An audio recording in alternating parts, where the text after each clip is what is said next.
Here's the one thing I was missing to get to full lock U-turns. I thought it was some big difficult secret, but it really isn't. Here's what you don't expect. It's not about the full lock. Whenever I full lock in a U-turn, that's not the goal. The goal is to be precise and improve everything else. And then full lock has been a result. I don't practice full lock specifically. I never say never because maybe that'll be my focus next month, but I practice friction zone, U-turns, precision skills. I went to training, I practiced on my own, and then without even trying, I was full lock in a U-turn. But you're here because you want to know how to full lock in a U-turn. So I am going to address that. So let's go over the skills that can take you to full lock. First, the friction zone, then your U-turns. So for your friction zone, that's a balance of your clutch, throttle, and a little bit of pressure on your rear brake. More advanced technique is no rear brake. But basically the way you can test that is with the slow race. How slow can you go without putting a foot down, dropping the bike, staying in balance? Sometimes, depending on your bike, this can be easier in second gear, but it's basically a play of how much of that clutch is pulled in at the same time that you're using some throttle, just lightly feathering the rear brake. And then for your U-turn, it's all about those things, but also your speed and your body position and your lean angle.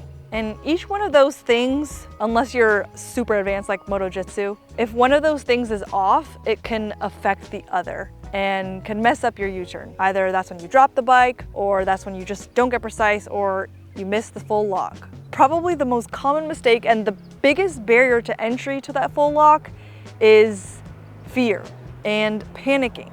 The first time I heard the click of those handlebars turning all the way, it freaked me out so bad that I panicked and tensed up, dumped the clutch, and dropped the bike. The next time I heard it, I felt nervous, but I willed my body to just keep going, keep my speed up, keep everything smooth and the same, and it happened. I just kept going, I kept turning. And then you feel like this elation because your fear was surpassed.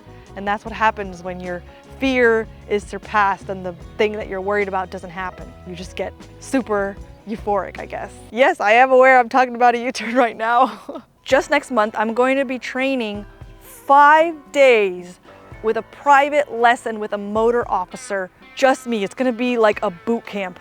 And I'm so excited, but these things are expensive to do, not just to take the classes, the private lessons, but also to film it and edit it. So shout out to today's sponsor, Flying Eyes. It's the sunglasses you see me wearing in all my videos. I've worn them over thousands of miles of road trip. If you're a motorcycle rider, you want to be protected in an accident, this is what you need. You need shatterproof sunglasses that slide comfortably in your helmet so you don't even feel it. They come in all different kinds of styles, and you can get them in polarized, non-polarized, prescription, non-prescription. I even have ones that for glasses where they have the magnetic clip-ons. I've been wearing them for years and I have so many different kinds of styles. They're so light under your helmet, you don't even feel it. And I have a discount code for you, that's Doodle10. I'll link to it down below. And when you get it, don't be surprised at how light it feels. You're probably used to your chunky metal glass sunglasses and glasses. And don't think that you're not getting quality because something's very light. This is what you want. You want light, shatterproof, not chunky, not glassy, not metal near your eyes if you're in a motorcycle accident. So I'll link to that down below, Doodle10. So some of you may not like this, but the essential secret to getting to the full lock is not actually focusing on the full lock. I will tell you what to do and what to focus on. I'm telling you, it's gonna happen for you. I'd say full lock U-turns are the wheelies of slow speed precision skills. It's kind of like when I asked Brian at SoCal Supermoto, how can I wheelie? Didn't say it's not about the wheelie. He's like, it's just about becoming a better rider. The more control you have, the better you get. So here's what you're gonna do. This is your homework. You're going to practice the slow race, the friction zone. Make sure you have that mastered. Make sure you can go 2 to 3 miles an hour in as straight a line as possible, not putting your feet down. And if you can do that, you're already way ahead. And then once you do that, I could say you'd go back and forth between practicing circles and practicing figure eights. So when I first started practicing on my own, I set the circle to 18 feet wide because that's the space of 2 parking spaces. And I set the figure 8 to 18 by 36 feet because that's the dimensions of 4 parking spaces, just like this. So if you don't have those 4 layout parking spaces or a circle, you can lay out cones like that. And I'll link to some cones I have down below that have been run over by me on a 900-pound Harley and my 500-pound Tiger plenty of times. So just start practicing those circles and then start practicing those figure 8s within that box. The circles, I'll do it like 4 or 5 times. If I do more than that, I'll get dizzy, so I peel out and then I come back and do it the other way. When I first started those circles, I would start out on the outside, and then the more comfortable I got, I would try to go in the inside. And then when you practice the figure 8, don't worry if you can't get in the box right away. That's just part of it.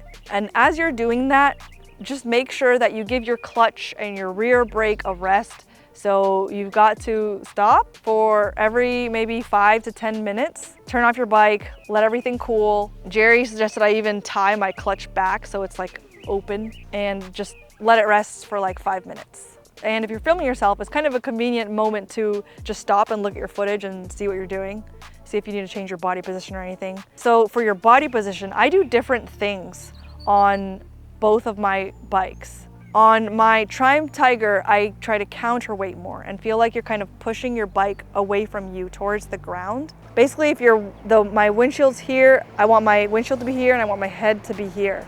So I'm really trying to push it away, maybe even scooching your butt off the seat, and your knee on the outside is in tight. You're turning your head. Some classes will say turn the head 9 degrees or even further, like you're looking back to the back of your tail bag. That's what I did for a while, but once you start getting into more precise paths, you kind of have to look more where you're going. So on my Harley Electroglide, my body position, I actually don't counterweight and I don't scooch my butt off the seat because it's just so big and heavy. I feel like it moves the bike around too much and it gets wobbly. What the motor officers at Lock and Lean actually had me do was lean forward and actually sit up as high as I could on the seat.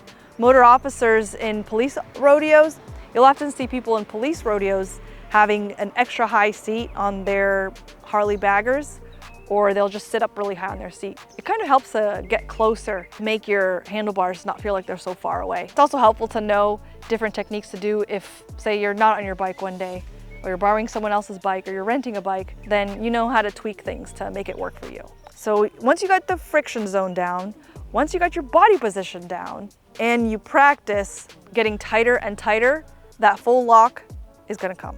If I can do these full lock U-turns on a 900-pound Harley, so can you. I am a petite woman and I am not that swole. My 13-year-old niece just beat me at arm wrestling. And before you sell your tall or big bike or think that you have to get a smaller bike even if you don't want to, or if you're just getting older and your joints just don't work the way they used to, I have so many short rider tips, petite rider tips for handling tall and heavy bikes, even picking this up, and they're all kind of sprinkled on YouTube. But I know that it can be so hard to, if you went to school and they say, here's a math book, here's a science book, here's an English book, good luck. You're gonna be lost. So I put everything in this organized curriculum for you, not worrying about YouTube retention, just giving you as much information as possible in my I Like Big Bikes course. You may have heard me mention the pre-launch before, and now it has officially launched. It is still at the pre-launch discount just for this weekend